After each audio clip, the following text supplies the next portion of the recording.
Welcome back, esports fans. We're at what could be the very end of this series. So far, LGD has shown they are the superior team over Rainbow7, who are now down 0-2 against them.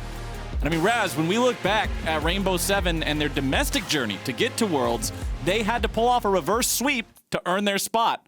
We'll see if maybe they can do it here again. Hey, maybe. But what you said, possibly the last, you got to hold the door if you're Rainbow7. Yeah. You can't let it end like that.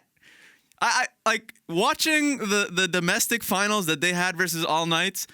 People were throwing them down the well as well. At that point, it almost looked like it was going to be a 3-0 sweep at that point. But then they had one team fight to another team fight. They won that game, and it kept building. That momentum was something that was undeniable at that point. And so while it looks pretty unbelievably in LGD's advantage, I don't want to count Rainbow7 out yet. My favorite thing is just the fact that you said hold the door and then followed it up with don't let it in like that. I'm still mad about how Game of Thrones ended. Yep. I'm still going to be mad for another 10 years about it. But you know what? Right now, Rainbow7, they got to be mad about how the last 2 games ended. You know you want to see this team step up a little bit. They showed that they had the ability to beat LGD in the group stage. Now, it wasn't the most convincing win. They did have to mount a bit of a comeback to do it. But right now, it seems like LGD is really finding their stride. You already mentioned at the end of the last game, the team is improving. They're fixing the mistakes. This isn't the same sort of helter-skelter stuff that we saw throughout the group stage. And even if Game 1 had a couple of those moments in it, Game 2 appeared to be much more clean. And all I'm asking for is that the people that directed the last season of Game of Thrones did not write the last game of this series. I just want some action. You don't want to randomly see one of the coaches go crazy and jump in instead of one of his players or something? Don't want to see it happen. Fit the character arcs, Raz? Well, I want real character development here. Well, let's see how the draft development shows up, because so far we've got a switch. It is Rainbow7 playing on the red side for the first time here in this series. They've decided that the blue side plans, they're not good enough. So they want to have that last pick of the draft overall here. Lucian, Shen, and Lilia are all banned away. Now, here's the thing, Raz. All right, Ornn is still up. The I mean, Lord of all meatballs doth preside. Now, if that doesn't get banned by Rainbow7, I fully expect LGD to just pick it. Yeah, he ain't gonna. Oh! All right, Nidalee banned away. Ornn is up. Do LGD go for first pick Ornn, or do they let it go over to Rainbow7? I think if Rainbow7 gets Ornn, they have a win condition. Yeah, the faded Ornn Horn versus probably the Crocodile. Like, yeah. Crocodile versus, what is he in the lore? A god of some sort? A god of item development. He's not a scorpion. I never read his lore. I just wish we had a skin where he summoned a semi-truck that went honk. That's about all I know about Ornn's lore, is he's not a truck driver, because I wish he was one. Yeah, I'm just putting that out there for, just put that out there for them, the people making skims out there. It's a good idea. He keeps talking about it too. Yeah, well, I mean, hey, I'd love to see this happen, and I'd love to see this happen too. The Zac gets hovered every single champ select. I'm not caught up on the memes from the emerging regions. I don't know how much of a meme this is for Rainbow7, but every game that they've played so far, they always hover the Zac. So I'd just love to see it locked in one day. I don't know if there's any chance of that ever happening, but I'd still enjoy seeing it. It's such a rare champion for people to play these days, as Senna is locked in instead. Remember, in game number 2, it was Leza Senna that, when LGD was a couple thousand gold ahead, was actually the richest person on the map. So this pick does have potential for them. This reminds me of the last game for Rainbow7, where they were having a weak side bot lane with Senna and Nautilus, and they were playing for the top side. The only problem with that was that LGD had counter pick, right? And it was just so difficult for them to get the matchup that they wanted. And even though it allotted to an Aatrox versus a Gnar, the problem was that Acce didn't have the ability to pick the best top laner at that position because of the threat of counter pick. Yeah. Now he can do that. So Rainbow7 are in a better position with the strategy that they were trying to go for last game. All right, we got Peanut on Kindred for the 3rd game in a row. We've already praised him in the past couple. You guys have heard what we've had to say. Really good performances here so far. Josedeodo with the Graves band out. Remember, they first picked out on blue in games 1 and 2. They aren't on blue this time around. They wanted to ban it away, didn't want to play against it. So instead, it will be Josedeodo on Lee Sin here in this 3rd game. They're putting it all on the blind monk in what could be their elimination match. And the last pick for LGD before the second part of the bans come through will be Syndra. Rainbow7 in the past have had a lot of faith in Josedeodo's Lee Sin. They would have actually like, not protection comp, but like soup up comps like Senna, Shen, all of these things that you would usually see on a Hecarim or a Kha'Zix, and they'd do it for Josedeodo's Lee Sin. Funnel Lee Sin. And you'd be like, solo queue near you. Yeah, and you'd be like, this is interesting. Let's see how it pans out. I'm usually not a fan, but I've seen insane Lee Sin players like Klid before. Like, if you have that player that you know can consistently hit those Warthog kicks, those big moments in a game, then yeah, why not? So let's see what he ends up going for. It's just a safe blind pick. Actually, no, it's not a blind pick. They knew that they were going into the pick there, the Kindred for Peanut. Yeah. At the end of the day, like, it's just a pick that Josedeodo is comfortable with. Well, hey, if you're in a potential elimination game at Worlds trying to earn your spot on the main group stage, comfort is never a bad thing. Going from one of those champions that you just know inside and out. Looking at the bans in the second phase here. 3 supports. It's Rakan, it's Bard, it's Braum. Oh my god. There it is! It's Kayle in the top lane against Ornn. Everybody in the chat, get your 1 out of 16, 2 out of 16 spam ready because they're putting LGD on the timer. Started pointing at the clock at every level that comes through. This is what they were trying to aim for.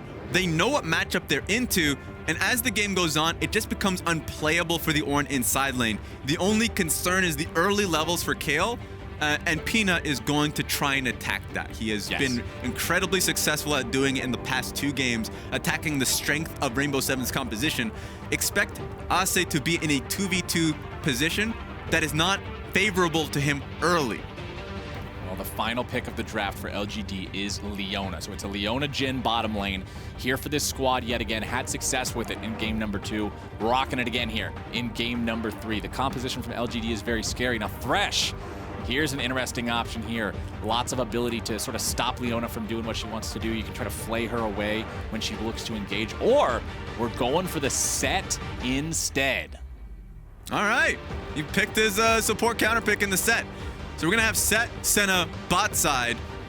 At the very beginning of the year, you were seeing fasting Senna for Sett. In this case, it's just going to be an outright aggressive support running at you. And it's going to make this bot lane actually rather contentious, really scrappy. That makes it fun, man. I love seeing that. It's just going to be interesting to see what the early game strategy is for Josedeodo. Does he go to the bot side early and try to find early summoners on Mark and Kramer like Peanut did in game 1? That's the strategy he can go for. The only worry is that leaves Kayle vulnerable up top side. It's really weird when you see the problem that Kayle has as a champion is that she's the type of top laner that is usually really weak, that you don't want to play with early. You know, a 2v2 is usually unfavorable for her, but you still need to kind of play towards topside a little bit, hover for her, so when she has a large wave that she can crash it safely so she can just be more self-sufficient. So there might be a window there for LGD to attack early if they're pathing from bot to top. These are the things that I really want to see because the early game planning has been there from LGD side. Kayle's one of those. He's happy. Look at him. Yeah. I did my job. All right. Well, let's see if that job was good enough, because if there is any time to step up for Rainbow7, it is now. We mentioned the reverse sweep dream coming true for this squad back in their domestic final to earn their spot here. They would now have to pull off that same dream against the 4th seed from China, which, remember, for the past 2 years has been the best region in the world. That would be quite a statement to make here, Raz.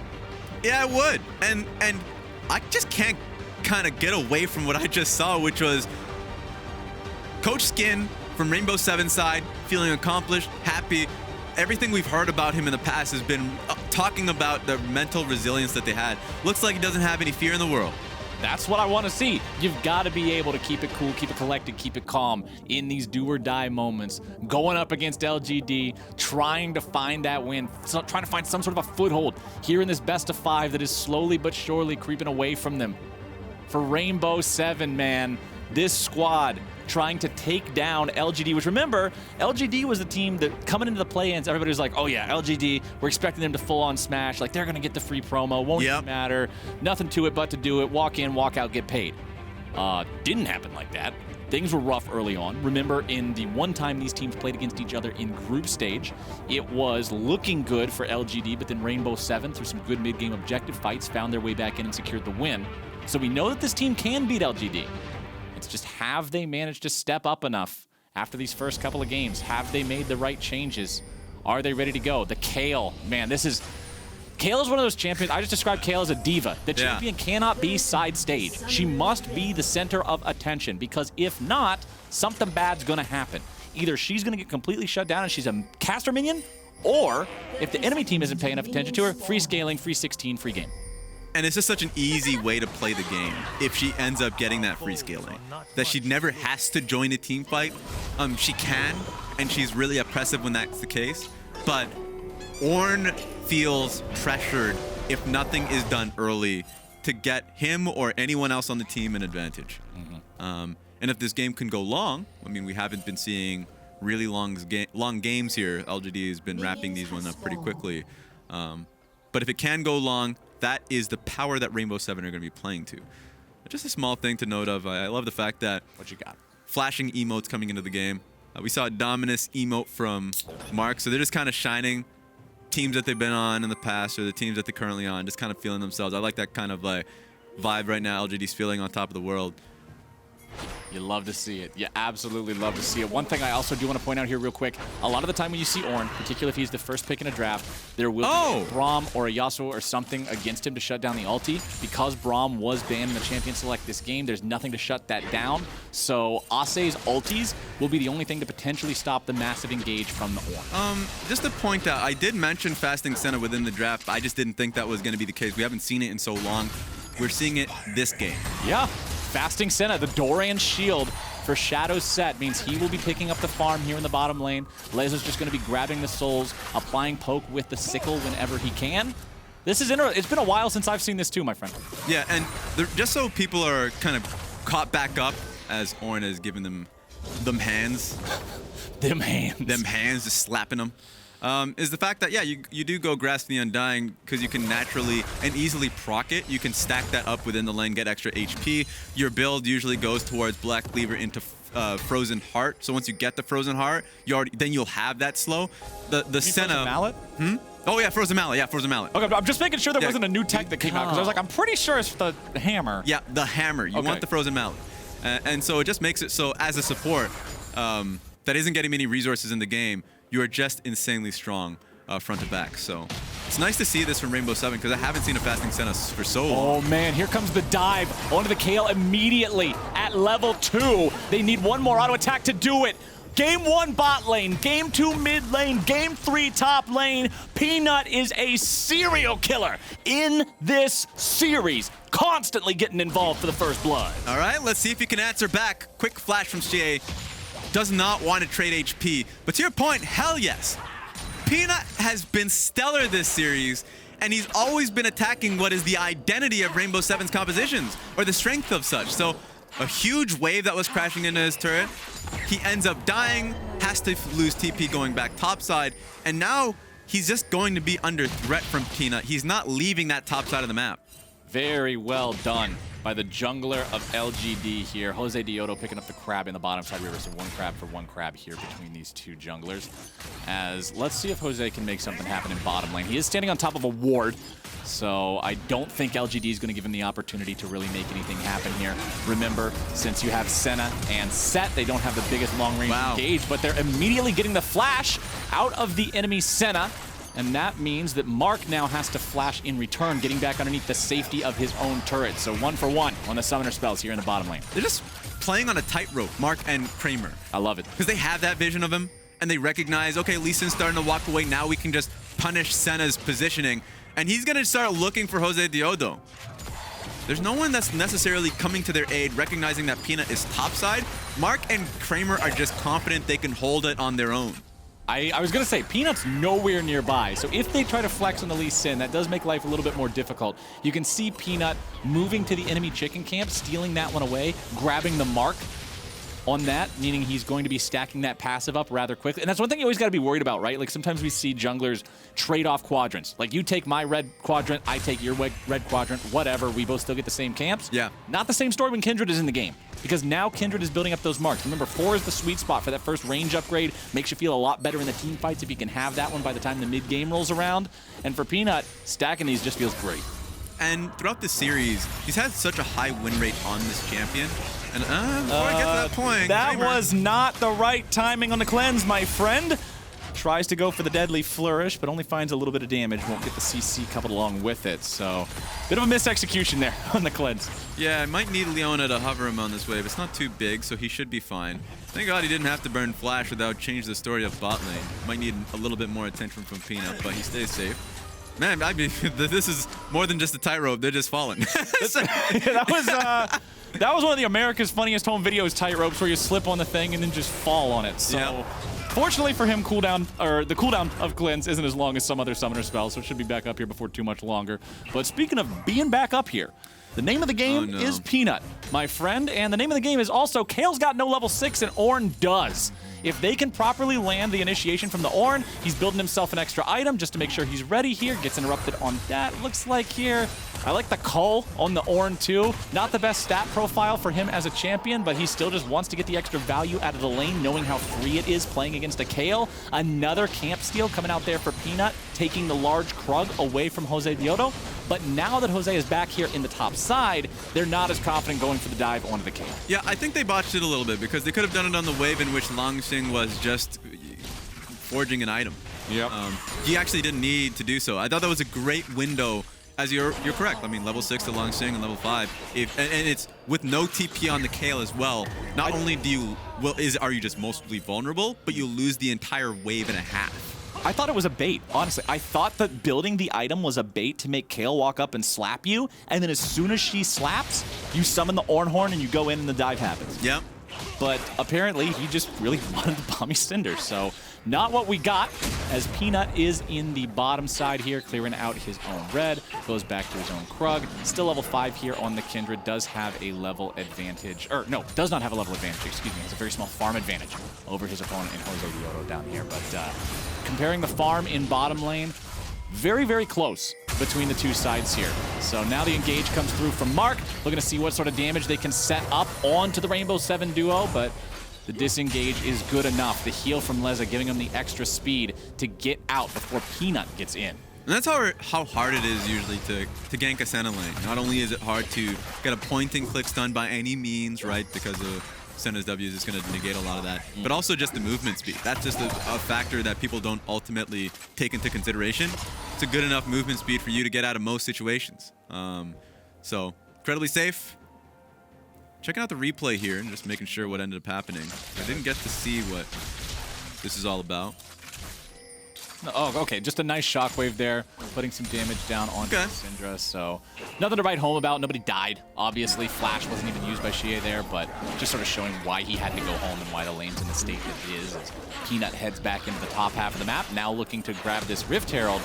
And this could be something that is used in the top lane as well. Knock down some of those plates, take advantage of the fact that Kayle is not that strong still. She has passed level 6, so at least she has the default ranged auto attack now. Will help with that farming a little bit, make sure she doesn't fall too far behind.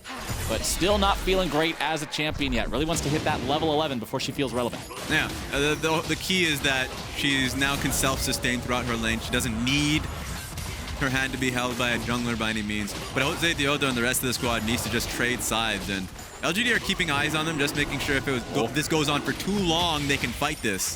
The call is for the Drake. Josedeodo's able to secure it, but now the fight is breaking out. Peanut flashes over the wall. He's kicked out of his own Lamb's Respite. Josedeodo with the ultimate, with the displacement. This is why you must respect abilities that knock you around when you're playing Kindred. The ulti does nothing. Very well done by Rainbow7.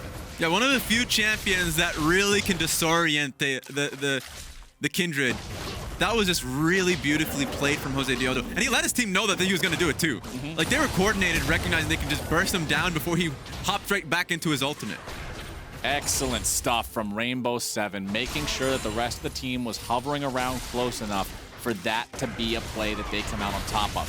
xiye returning some damage here on the lone mid lane. All right, we got a fight breaking out. Apparently, we don't get to see that. I want to see it! Watch a second replay of it. I did too. It's not going to happen. Now we got the replay showing up here. Peanut gets yeeted right out of the middle of that thing. Yeet and delete. 1, 2, 3. He's dead! As he's dead. Yep, we missed out on that kill. Don't worry, we're going to be going back to a replay of that one. Just keeping it rolling, baby. Just keeping it rolling. Show business, man. Is on the gas pedal. It's not like we just didn't see the play beforehand. I didn't want to see that we replay. Are going forward. And that is the only direction we are going. Don't matter if there ain't no dang road.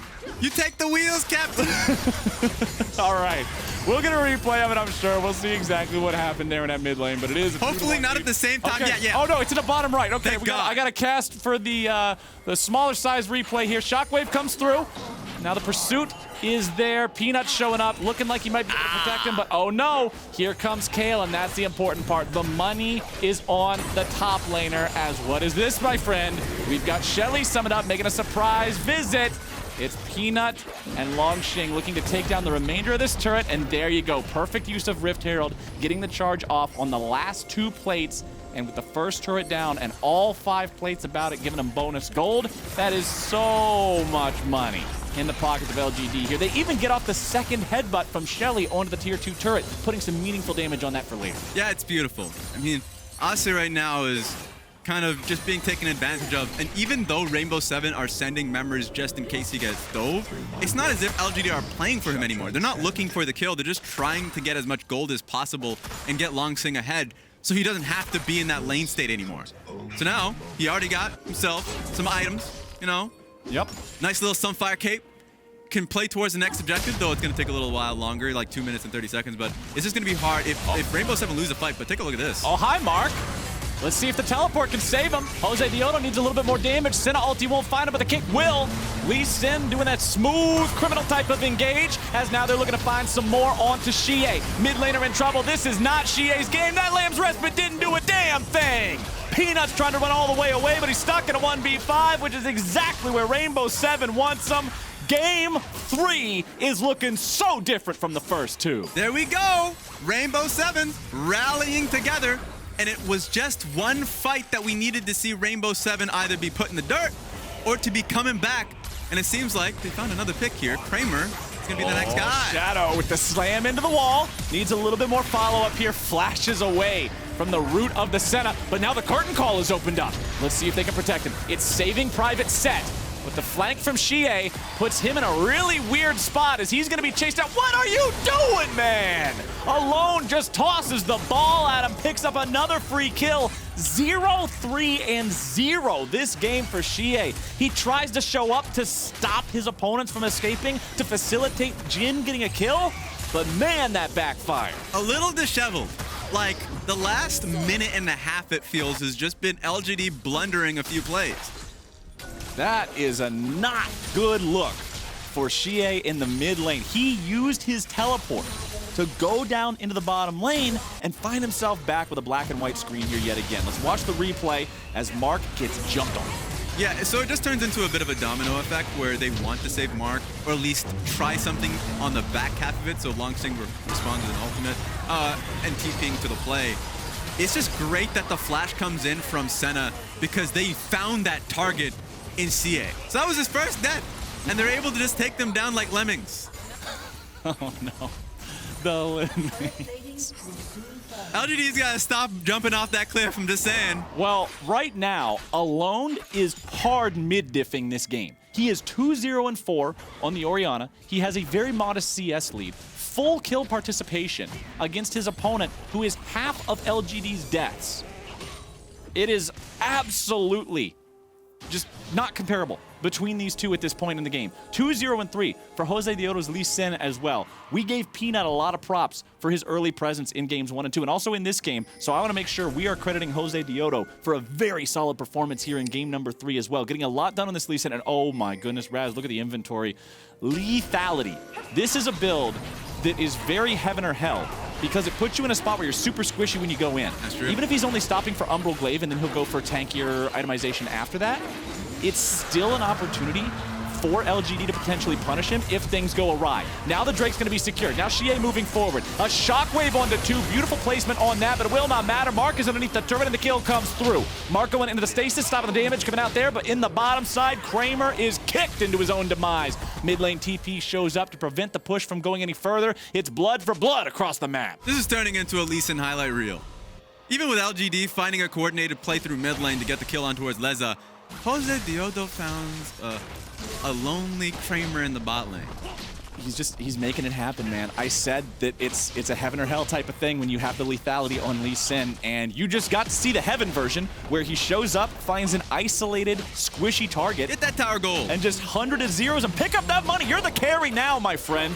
Don't worry about anybody else. This is one of those solo queue games where you walk away with an orange KDA at the end of it. Just absolutely smurfing all over the Rift. Rainbow7 with about a 700 gold lead. 1-to-1 turret, 1-to-1 Drake. LGD looking for the Rift Herald here. It's down to about 1/4 HP. Rainbow7 has showed up. They're looking to fight. Rift Herald still going to be contested here. Secured by Peanut. Sticking around, looking to take the eye. Does manage to pick it up. LGD backs away. Yeah, they had to head on out of there because it was Josedeodo coming in from Snake Way, from Snake Road, just coming to help in the fight. So LGD recognized they were on a timer. Yeah, you got to get the hell out of town when that's coming in. Also, let's go ahead and check up on our favorite Angel here in the top lane, because what is that? That's a level 11 on the Kayle. We're now at the point where Kayle is a real champion. Once we hit level 16, Kayle's going to be in some what the hell is Kayle type of territory. But for the next 5 levels, she's at least relevant. She has the Gunblade completed. This item is incredibly effective on this champion, makes her trading pattern very difficult to deal with for somebody like the Ornn, who has super limited mobility. You can see the total gold in the game, though. It is Langx, who's ahead 300 to the next closest person, which is Josedeodo. Now, also recall the levels. For Ornn, it's all about hitting level 13. That's when he's able to put his upgrades on himself. We know that he's going to be going for the Sunfire Cape and Abyssal Mask combo, and for anybody who's never heard the stats on it before, those 2 items getting their free Ornn upgrades is over 3,000, not a typo, 3,000 golds worth of free stats. Insane.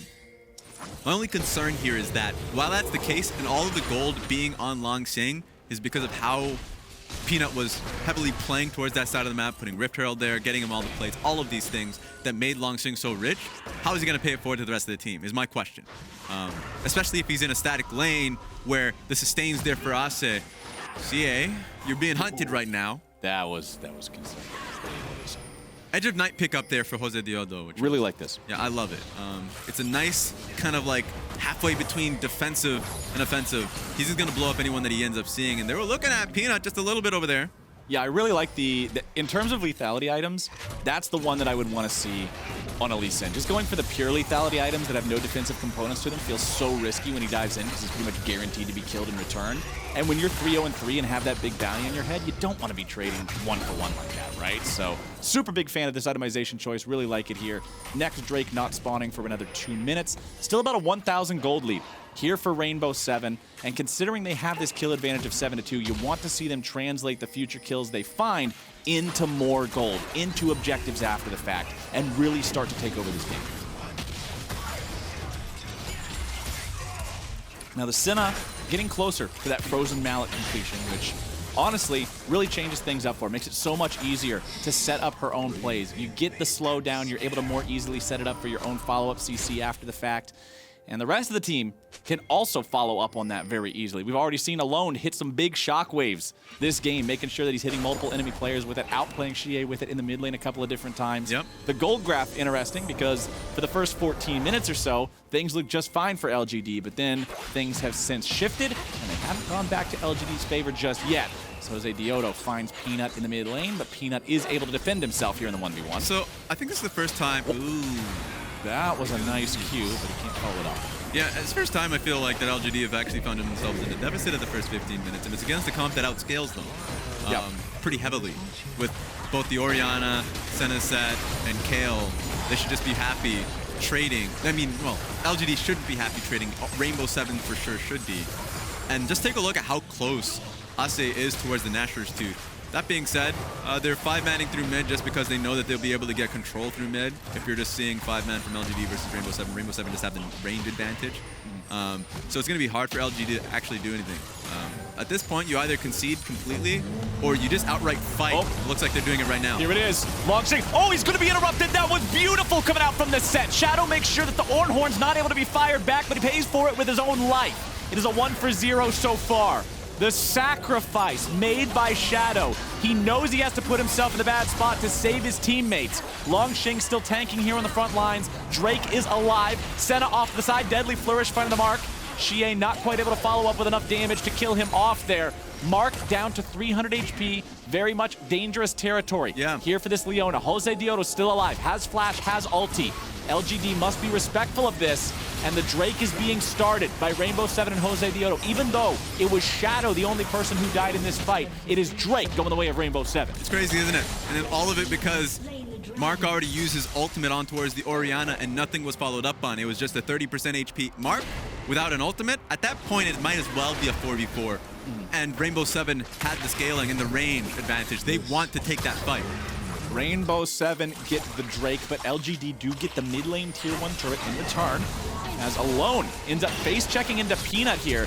This Kindred might be able to do enough to take him down, flashing away from the shockwave, but now the follow-up coming out from the Lee Sin, and Josedeodo makes it a trade. Now where's the fight gonna go afterwards? Josedeodo in some trouble here. Mark looking to go forward with the Zenith Blade, but now Rainbow7's calling in some more reinforcements. Off to the side comes Acce on the Kayle, level 13. 13 down, 3 to go, Raz. He is getting closer and closer to the end game. Yeah, he probably would have much rather have stayed topside, but he wanted to help a brother out, thinking that Josedeodo needed some aid there. But man, Josedeodo is playing so sick this game. Like, it's insane to see how well he's able to execute to get that kill on Peanut. Oh my God, done just yet. Xiye potentially looking at his 4th death of the game. He's almost out of mana. He flashes around. He looks for the outplay. Where is it? There it is. Xiye getting himself a redemption kill and taking down Josedeodo. Yeah, had to expend the ultimate, the outplay button with his flash. It feels bad if you're just smashing your keyboard with intricate buttons if you're the Lee Sin, while Xiye is just like, nah, you're just stop it, please. Yeah, hey. If you have a face and an R key, you can kill somebody with Syndra. Boom. The champion can delete people off of Summoner's Rift. More lethality in Josedeodo's inventory. This is what I was talking about when I was talking about lethality Lee Sin. If you go down this road, you are very punishable if you make even a slight mistake. The slight mistake there was trying to kill off the Syndra, who, yeah, he's been having a bad game so far. But the thing is, man, he's still Syndra. He can still press R to win. And now you can see Xiye's point of view. He was just trying to get into the boutique. And he was just waiting for the Q from the Lee Sin, and now he gets the kill. I mean, it was actually just off cooldown, too. That's it. That's literally all there is to it. He needed to wait for 3 mana for the ulti, so that was there was the slight delay between the Q and the R. But Syndra getting that money, catching himself back up into the game. LGD have a 2,000 gold lead. It just looks like things have been going the way of Rainbow7, but in reality, LGD, they've got themselves some farm leads. They've got themselves a good footing in this game, and now they're looking for Alone, who is unfortunately alone. Peanut shows up from the flank, looking to provide the extra damage to finish him off. Mark is on the mark, and there he goes. The shockwave defensively trying to find something back on a Peanut, but it will not work. Now Kramer's in some danger, getting himself away with the cleanse, staying alive, trying to get away from the Sett in the face. Breaker the playmaker. A 4-man defensive position from Rainbow7 in the mid lane means LGD won't find anything else here. Xiye on the side. This guy seems a little bit angry now, Mr. Razzleplasm. He got bullied around. He got smacked in the early game, but he seems to be finding his groove here now 20 minutes into this game. Yeah, it's definitely some Hulk energy. After mistakes that he made himself, but also like recognizing that Rainbow7 are just trying to smurf on them. He's been playing really well. And in fact, I think more of so LGD have just been making really smart decisions. Rainbow7 have not been playing a well-coordinated game. Just like the best example being Orianna so far up in topside, when they had no vision of where LGD was in their own jungle and on mid lane. And if you don't see that many people, just wait until mid lane gets shoved out. That's all you really need. You got to assume the worst. And speaking of the worst, Xiye is setting up a trap right now. Long way around. Look at all these orbs. He's got blue buff. He can just sit here and keep spawning these stupid orbs till the end of time. Look at how slow his mana bar is going. Y'all could go get a coffee, read a book, start a hobby, master that hobby, whatever you want to do. By the time you're back, he still won't even be halfway out of mana. Okay, he decides to finally give it up, walk back now. It's 45 seconds until the next Drake spawns. They don't want to allow Rainbow7 to keep on stacking these. Now, granted, it is a Cloud Soul, which is usually considered the least important among the souls.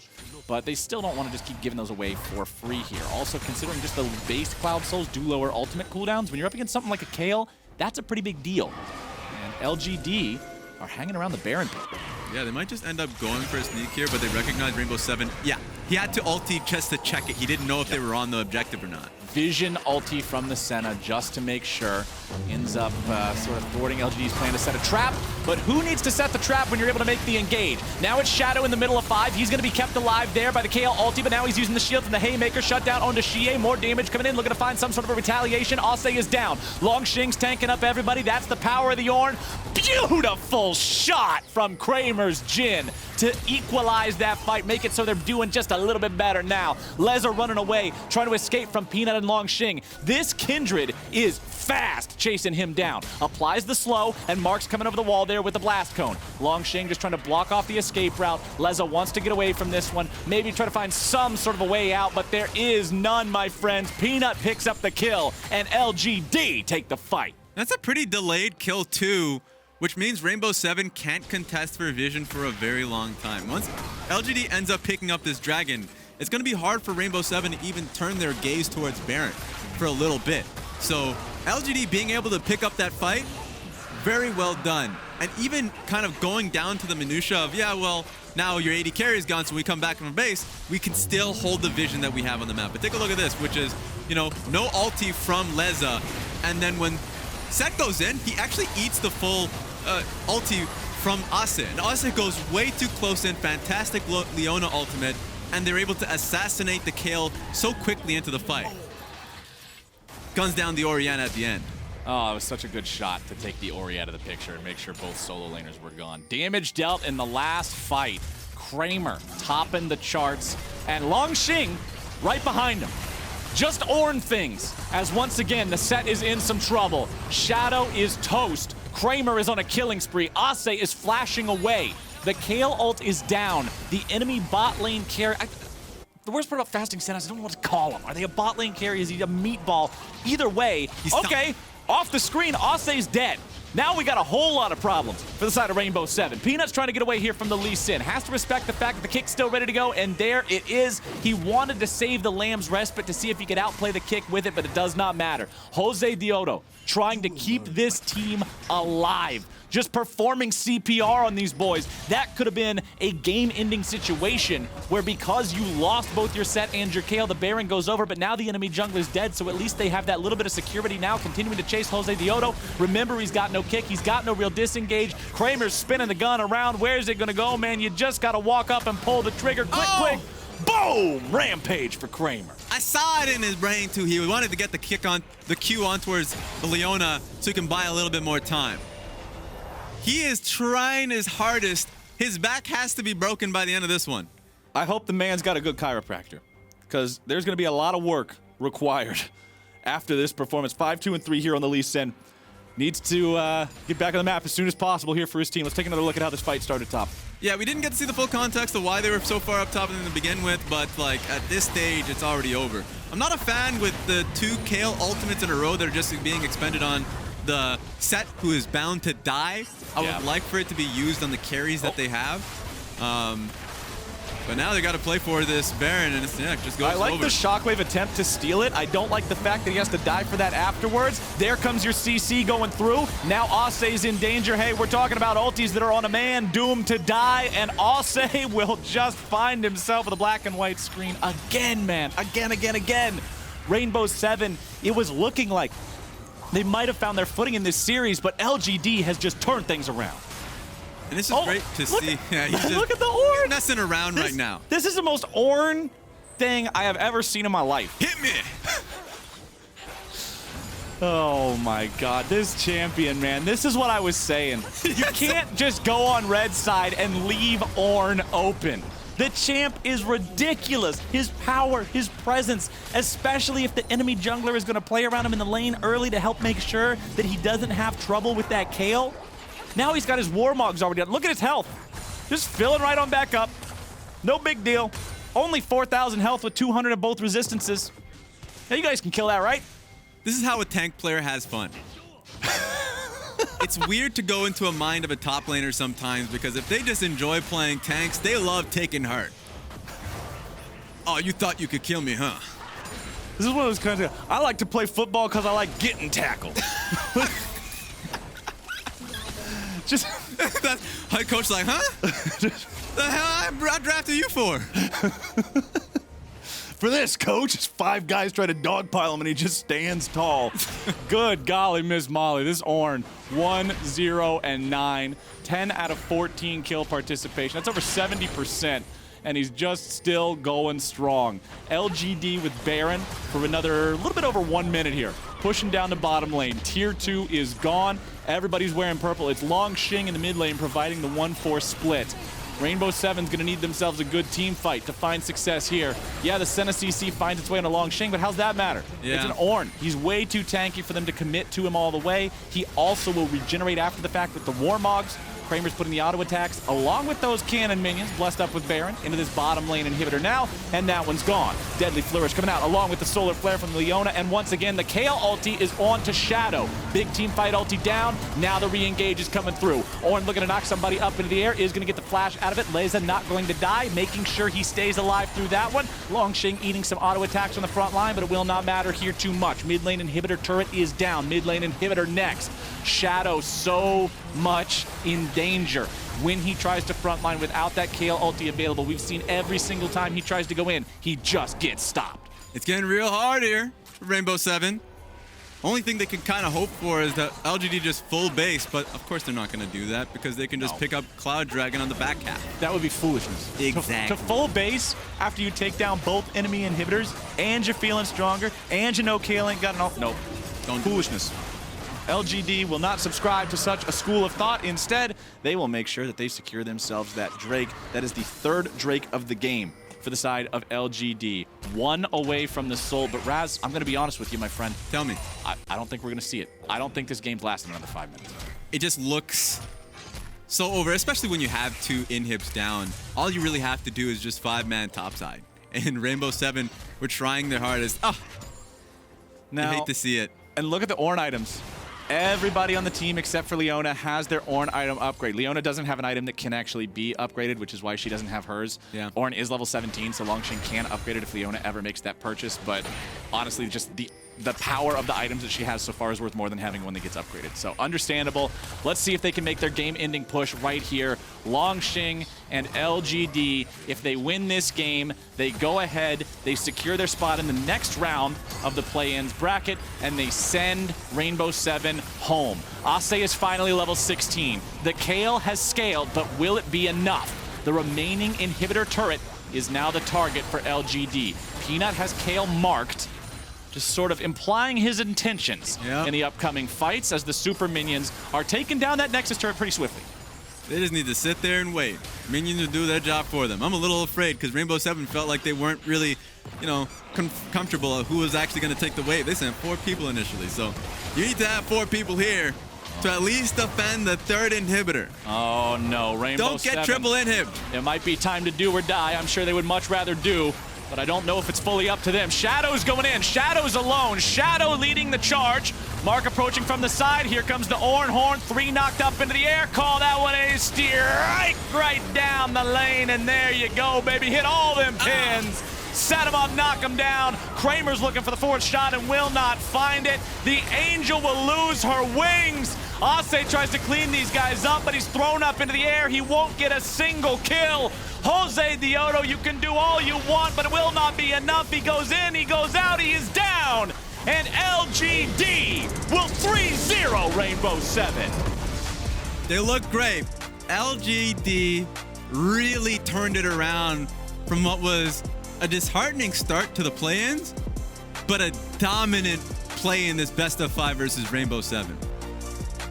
Rainbow7, man, they looked like this might be the game where they start to bring it back. Maybe it was going to be the All Knight's final part 2, where the reverse sweep could be possible. I was sweating. But despite xiye's early game mistakes, despite Alone's mid-diff, despite Josedeodo's pop-off performance, LGD was the superior team here today, and LGD, with a clean sweep of Rainbow7, will move on to play Legacy tomorrow. And the winner of that best of 5 will move on and earn their spot in the main group stage. Well, the fact that after what was a hard-fought series for Rainbow7, you know, still feeling cheered up talking about it, because I thought Game 3, they were looking so much better. I liked the draft. I liked Josedeodo just going wild, honestly. That guy had no limits. I would love to see him again at a next international tournament, or, I mean, maybe in domestic play. Just be able to watch him play and see how that team ends up going. But, of course, unfortunately, just kicked out of the tournament for that one. But a really impressive, I would say, growth for the team throughout the event. Mm-hmm. And now we do have to give credit where credit is due. Every single time you see a series of League of Legends played, there's always somebody that just does such a standout performance. And this time around, our Oppo Player of the Series goes to Peanut from LGD, making things happen across all 3 lanes in all 3 games, setting his entire team up for success. It was beautiful to watch. Early game planning usually takes the team to kind of come around and understand how to set up the jungler. In the first 2 games, he did it so excellently. In the 3rd game, once again, like, Kayle was set up in a really poor position. And then when things were getting a little wild, Rainbow7 were coming back, Peanut found picks with his team. And I think this game, of course, he was getting played a little bit. I mean, it was definitely a Josedeodo type of game. Yep. But throughout the entire series, I really enjoyed what Peanut did. He had a huge impact in the first 2 games. And in the 3rd game, when the game was looking really tough, I thought they were very creative in how they were playing around the vision in the top side of the map. If I were to give a second MVP to somebody, it would definitely be xiye. I thought xiye had an astounding series playing against Alone. And then on top of that, like first 2 games, he was just dominant. So, yeah. 3rd game had a couple of it was shaky moments. There were some shaky moments in there, but hey, he got the solo kill onto the Lee Sin in the top lane. That kind of felt like the turnaround point, honestly, in that 3rd game for xiye in particular, in his individual performance. It's like he was like, okay, all right, enough goofing around. We actually do need to win this game. Let's go ahead and get in there and make that happen. But hey, that does it here for our first series, but y'all don't want to be going anywhere. Trust me when I tell you that. We're going to another break here shortly, but once we return, it will be time for a best of 5 between Mad Lions and Supermassive, with the winner of that series then also getting to advance tomorrow to play against Unicorns of Love and fight for another spot in the main group stage at Worlds. We will be right back, and you do not want to be anywhere else.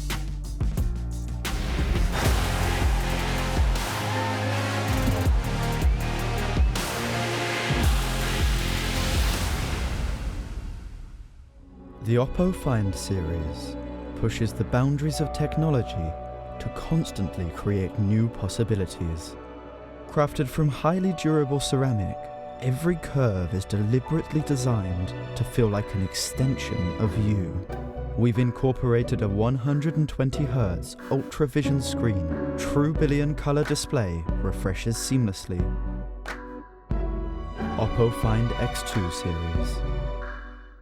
Hello everyone, I'm Evie Josedeodo. Alongside some other faces you may recognize, I'm very excited to host MasterCard's Clicks of the Decade, where we will count down the top plays from 10 years of international League of Legends. Doctor Shockwave! The quadra kill for Hootie! And that is the miracle play that keeps CLG alive! So make sure you follow @MasterCardNexus on Twitter so you don't miss the first episode.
the State Farm Analyst Desk for the play-in knockout stage where I am welcoming the return of Amazing, he's all right, and of course none other than the Tomato Cannon himself, looking to splurge fruit all over the place.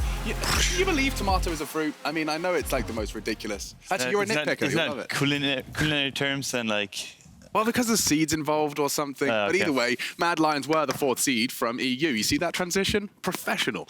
And some Supermassive are clashing as well. Two teams that showed massively different looks stylistically throughout that play-in group stage. So how do those styles clash in this anime battle? Yeah, so Supermassive has shown 2 different comps that they've actually been running with. It's one's the anti-Twitch comp.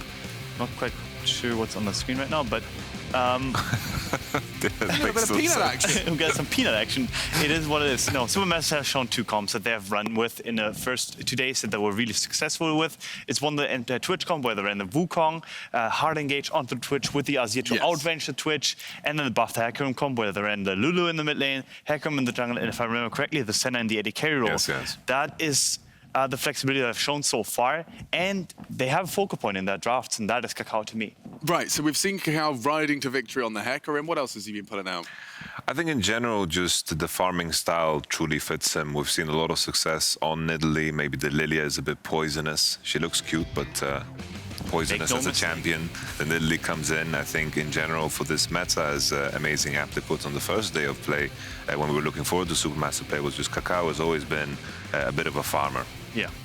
And they had plans for both teams that they played in the first days. I think the 3rd day, when they actually had to, have 2 games and win 1 day, they suddenly dropped the ball. And I think a lot of came down to them kind of being figured out, and honestly maybe even disrespecting some of, for example, TL's comms, where they ran, I think, the Shen into the Ornn or vice versa. Yeah. And suddenly were taken back by the situation. So I saw an interview over on Reddit. It was with Kaiser, just talking about the fact that when you're 1 game away from defeat, from elimination of your world's dream, and the opposite of the realization of it, that you start playing differently, second guessing yourself. What's his name? Arome made a similar comparison when he was talking about how his hands were shaking, and you're playing not to lose as opposed to playing to win. And the point I'm trying to make here is that with Mad Lions, they're now away from the best of ones. It's a best of 5 environment, and my question is, do you think that suits them better in terms of shaking off the idea of I can't make a mistake? Well, honestly, it differs from person to person. Oh, here he is with his damn coach. Coaching is actually something you have to nurture and nature towards each individual player. Nothing is applicable to everyone. Because people are not machines. Yeah, that's true. But they are humans, and we know humans' tendencies. Humans, regardless of their upbringing or their whatever, their faiths, it is down to the way humans react to different stimulus. And I think there is some crossover there. But that sense of style that's been taken from Mad Lions, it's not impossible to see a return of it in the best of 5 environment. The same 5 human beings hold the mouse and keyboard amazing. Why does it feel like you have really kind of not given up on the Mad Lions, but they're that friend that you invite last? Yeah, I'm right there in the middle with them. I'm not quite sure yet if they're going to make it back, but I do think that a best of 5 scenario actually allows them to implement multiple styles within a best of 5, maybe have like 1 game of testing. Hey, this worked in the past, we're gonna run this again. Give Shadow especially some Lee Sin. I know it's a Senna pick and people don't really like it, but I do think for people that are comfortable with it, it can actually grant them the early game pressure that they need in order to basically succeed or make it the game flow. And I think that's basically what they have to establish, game flow. Which they haven't so far. Yeah, the mojo's just not been there. I think also what they've gained throughout now the group stage is some good experience. It's the same with LGD, right? They've been in very, very awkward positions. They've lost horrible games, and that can be, somewhat of a curve when it comes to a team. If we look back at history, for example, Cloud9, when they did that run, they beat us in Vitality, and they went all the way to semis. Yeah. They almost didn't get through play-ins. They had a 5-game series, and everyone kind of counted them out because they came into my group with RNG and then Genji, of course. The same story can be said for Splice. At last year's World Championship, 5 games, almost lost to Unicorns of Love. Yeah. They came into a group with FPX, and it was like, what on earth? They're just going to maybe get 4th. But they took a game off of FPX that eventually became the world champion, lost to SKT, but still, that story of progression is still a possibility, and it happens so frequently. Yeah, so let's start doing the business end of any analyst desk segment, which is, let's assume you get the Mad Lions that are putting, Shadow on Elise in, and he's getting to do his thing, and it's looking like the old days. Would you be predicting Mad Lions to be taking this one? It's no easy feat. Honestly, I'm leaning towards Mad Lions because I think still individual players, I think that matters. I think regardless of the drafts, because some drafts have been horrible, I think reliably I can count on Karzi's performance and Humanoid's performance in the best of 5, similar to yesterday, where Humanoid practically 1v9 that game because he just farmed better, he played better macro-wise. So I'm leaning towards Mad Lions, but I think it's going to be close. I think we're going to have some stumbles, but Mad Lions in 5 games, I think they're going to take it. Yeah, your closing thoughts, amazing. Mad Lions on the screen. No, I'm definitely with them. I think Mad Lions has higher upsides, I would say, where they can swing from lows to highs really drastically. But I do think that if they actually catch an up wave and they get to that point where they have some kind of comfort, maybe establish some game flow, have a couple of roams coming in, I think then they will steamroll throughout the series. But I need that balance to show up that is actually creative and understands, hey, let's go there, let's do this. I think just to add as a final point, I hope they realize the position they should be in. Orome, no ego. No just ego. have on tank, no skill match, please. Right, okay, Yamato's got the final words, and so do I. This is going to be one hell of a fight between Mad Lions and Supermassive, so make sure to stay tuned for Game 1.